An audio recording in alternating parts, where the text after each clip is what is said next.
Hey, everybody. Thanks for joining us on this special edition of a Showdown slate this Thursday. It will be September 29th, and we're recording this a day early on the 28th. And the game that we're going to be doing is the Dolphins and the Bengals. This is really the first pod. Last year, we called it Find the Nuts podcast. This is the first one this year. We're going to be doing these ad hoc here and there for some of the Showdown slates, maybe main slates that we really do like. I'm your host, Mike. With me is Matt, who joined me last year on quite a few podcasts and had one heck of a year. I know winning 5 figures and 6 figures last year on multiple slates. So really a guy to listen to, and glad to have you here, Matt. So again, this is specifically for the Showdown slate, the Dolphins versus the Bengals. Really love that or love the game, and this is why we wanted to go ahead and put together a Showdown recording real quick for you guys. Matt, please jump in. Let me know your thoughts on this game, where you want to start, perhaps at the captains, and go ahead. Yeah, absolutely. So Miami's been what I would say is probably one of the bigger stories in the league so far this year, mostly due to who they've beaten and how they've done it. The Bengals have been a disappointing team so far, largely in part to their offensive line performance. They took care of the Jets pretty easily last week, but that isn't, I don't think, much to write home about at this point, especially with Joe Flacco at quarterback. And I know he beat the Browns, but that's beside the point. I do think, though, that you've got your typical Thursday things in effect here. You've got some lingering injuries from the previous week that, and the limited practice. I would expect that this does stay on the lower end of a total. As you can see, it's got a 48 total. It is definitely something where I think, if you look at the spread, what the consensus is there, that the Bengals are basically just a favorite because of being the home team, or neutral site pick 'em almost. So I expect that it should be fairly competitive, but the big question mark that is going to determine the game script for this game is that offensive line of the Bengals, in my opinion, because if they are able to either fix those issues or get out ahead, it's going to change what they want to do pretty significantly. And that being said, I think the Dolphins are riding a big momentum wave. If I had to pick, I would take them as dogs to win here.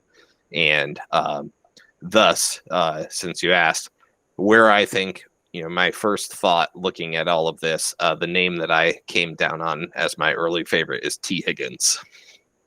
Okay, so T. Higgins, even though, and that, I guess this plays a little bit into the fact that you think the Dolphins can pull this game, or pull a win from this game, so that assuming that they'd be playing ahead or at least keeping it competitive. So Joe Burrow is going to have to pass the ball a lot. And the good thing that everyone knows about the Cincinnati Bengals, I'm not, this is a podcast to really focus in on specific plays and not go over every single person in detail and say that everyone could be a captain or everyone could be a flex play, because that's just disingenuous.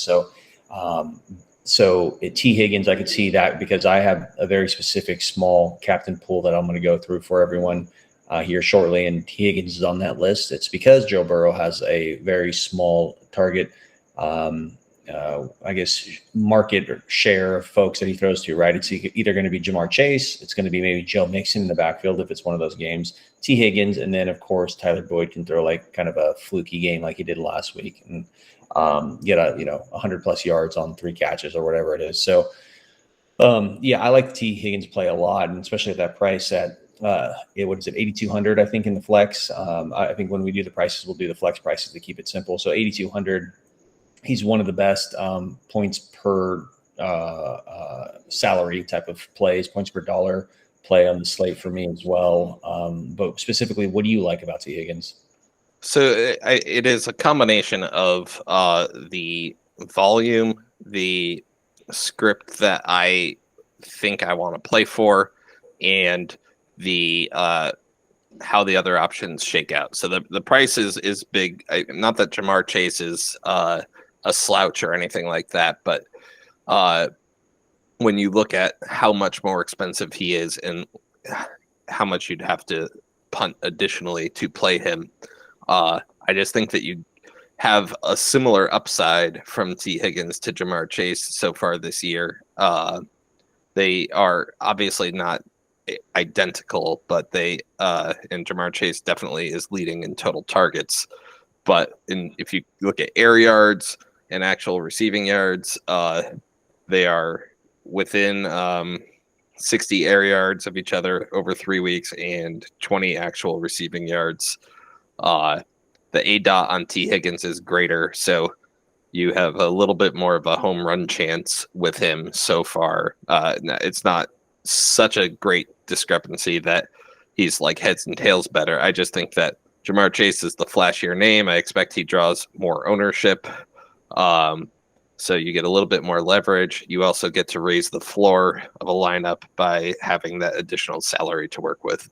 Mm-hmm. Yeah, I like that. And that's kind of what it comes down to is your lineup construction and the way I play it, right? Like I always want my captain to be usually the highest scorer if it's by a wide margin. But if you have something like you just mentioned with output being very similar between Higgins and Chase or within a few points of each other, that it comes down to lineup construction, right? If you can fit Higgins in as a captain and Chase, and it allows you to get, say, McPherson as a kicker, as opposed to some $200 punt play because you play Chase a captain, well, then, it seems like a stronger lineup construction. And I'm not talking about cash. I'm talking about something that can actually ship, right? Like maybe you have 20% of the field playing $200,000, $400,000 plays on a slate because they've played Chase, and those lineups are effectively dead if those guys score 0 points and McPherson gives you 9 or something. And then Higgins keeps it, relatively close to Chase. Then you want Higgins and captain. So just kind of a lineup construction, a game theory type of play. Yeah, I like that a lot. The big news, we buried the lead. The big news is like the Jalen Waddle news, whether he's going to play tomorrow. I think Tua is going to play through it. His, wink, wink back injury. Looked like he got punched by Mike Tyson. Dude. He probably had some of that Russell Wilson concussion water. Yeah. Or like a spray for soccer players when they like fall and get their like left foot in and spray and then they're up and running. That's what they used in the tent. I wish they would do that. I wish they did that from Montgomery. Jesus. Was it deer antler velvet? Yeah.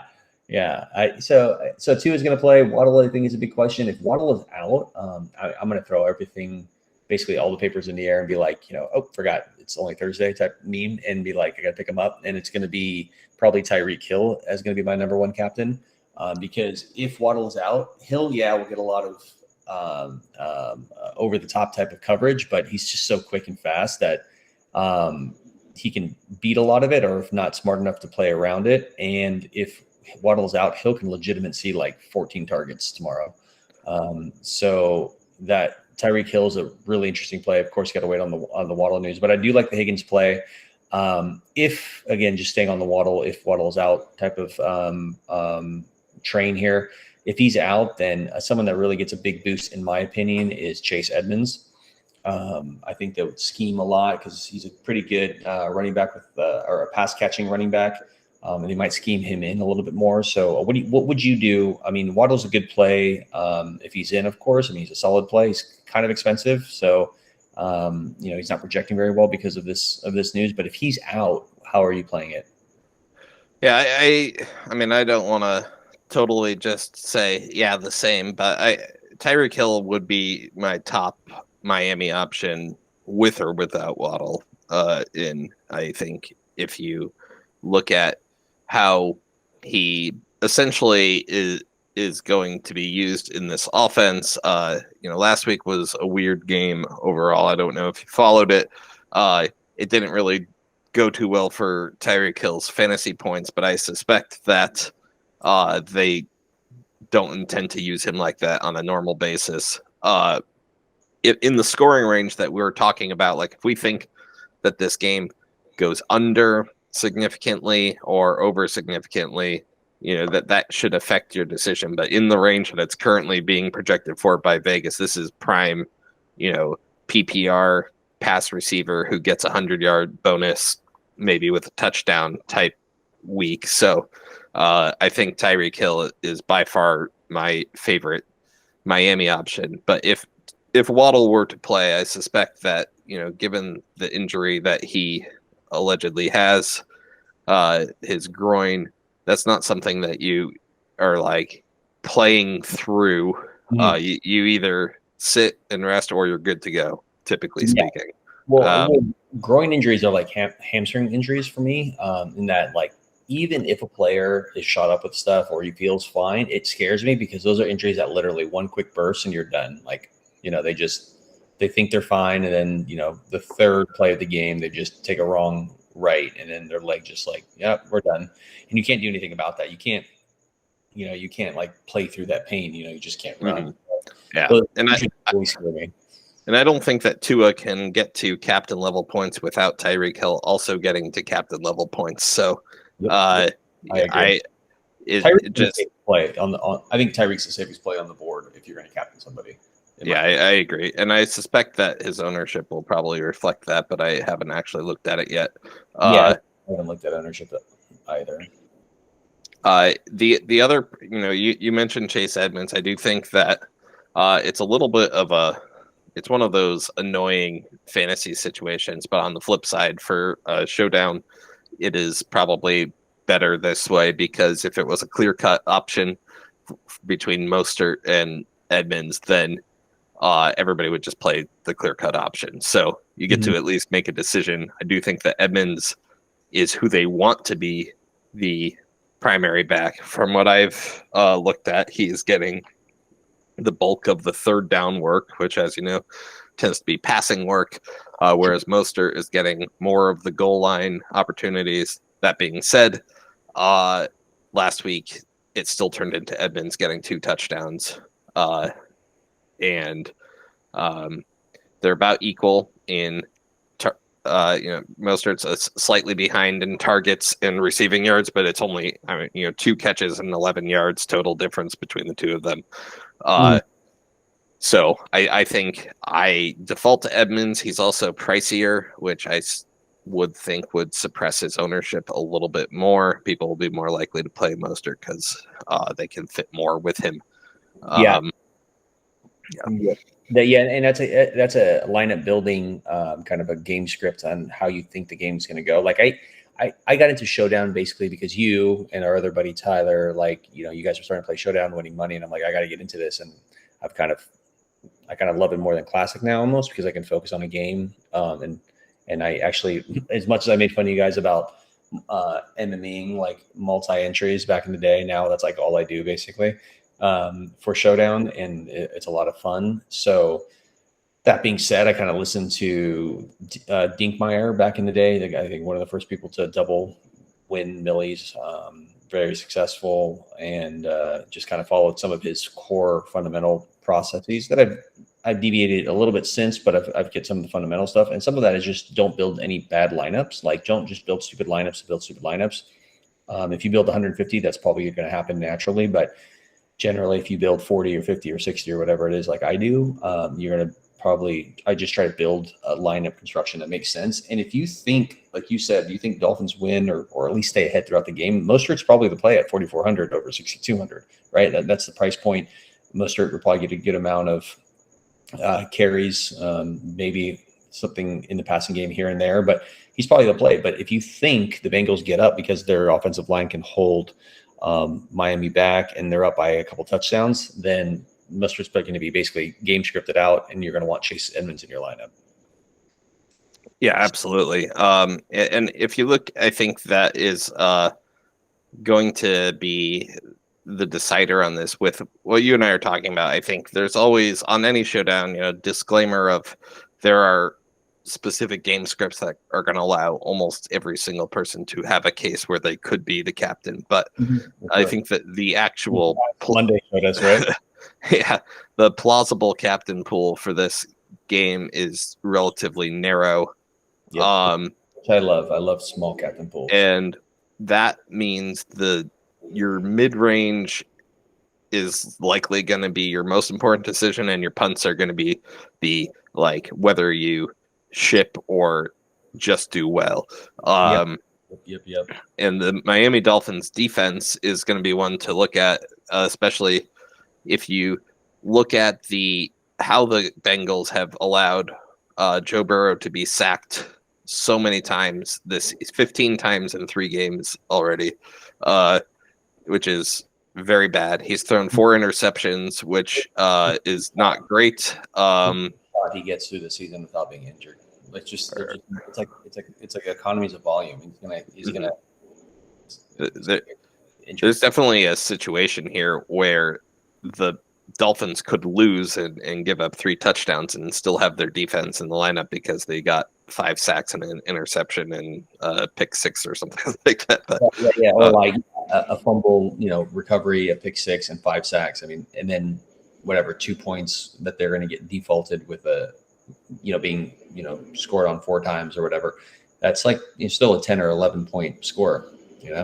Mm-hmm. And I don't feel like, it's not impossible the other way around. I just don't think it's as likely to happen with the Bengals defense. So, where I would then turn my attention to are these tight ends, where a lot of these other teams, they have a tight end that for sure is going to be a player in terms of, maybe even be a captain, like the other day with Njoku or something like that. But on these teams, they're all kind of tertiary or worse options in the offense. So, Gesicki is so far down the list. Yeah, I don't know. Clearly the offense has changed. I feel like they're doing a lot of 2 running back sets from what I saw, and then they're also lining up their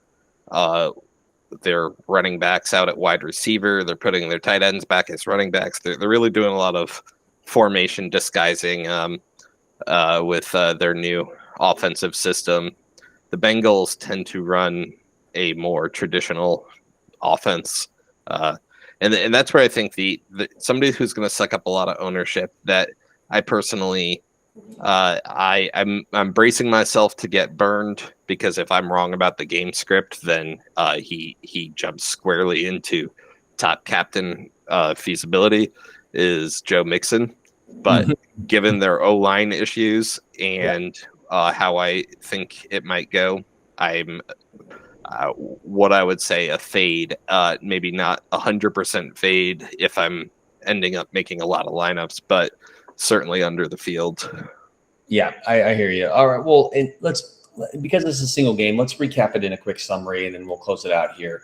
If you were to give it to me this way, these 3 different topics that we've kind of touched upon, but we'll be very concise here for those that are listening. So if you wanted to, you could have just forward all the way to the end.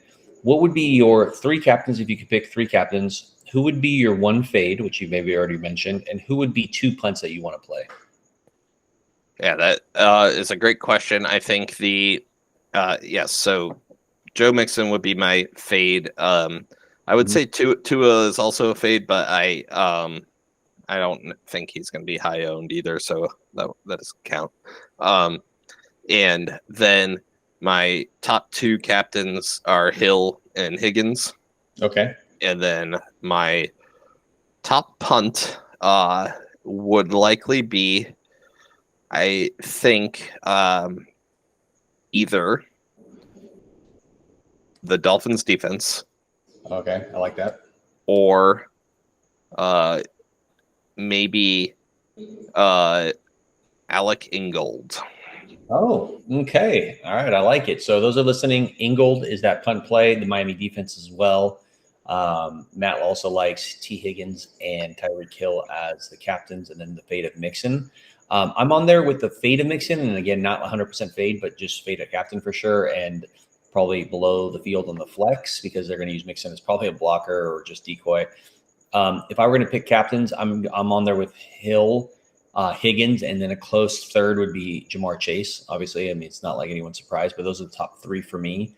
And then my punts would be also Miami defense for the reasons you said. They can just get a lot of sacks, a turnover, and an interception, and there could be optimal, especially if the game goes under. That would be one of my punts. And then not even if Jalen Waddle's out, I'm almost going to just put a flag down. I would play Trent Sherfield at 1,400. As I mean, if Waddle is out, Trent Sherfield will probably be one of the highest owned players on the slate, just because he's basically will operate as their wide receiver 2, and he's $1,400. So that's well, go ahead. Sorry, there is one player we didn't mention. I think he doesn't fall into the punt category by price, but he falls into the punt category by usage and talent, and he's definitely somebody that I could see getting game swinging usage. So I encourage people to consider, if they are going to fade Joe Mixon, to look at Samaj P. Ryan. Yeah. Good point for the same exact reasons, right? Depending on how you think the game script's going to play. And people are going to they're not going to chase it because of his last game. They're going to just say, oh, like he's going to be over-owned because of his last game. But, he could also replicate what he did. So that's a good call. So anyways, that's our breakdown, guys. I hope that was helpful for you. I'm going to drop this in a few different Discords and get it out to those folks that want to listen to it. Again, it's the Dolphins Bengals showdown on Thursday. Thanks, Matt, for the help. My name's Mike, and I appreciate everything. And we'll talk to you guys soon. Hopefully everyone wins some money. Good luck. Good luck.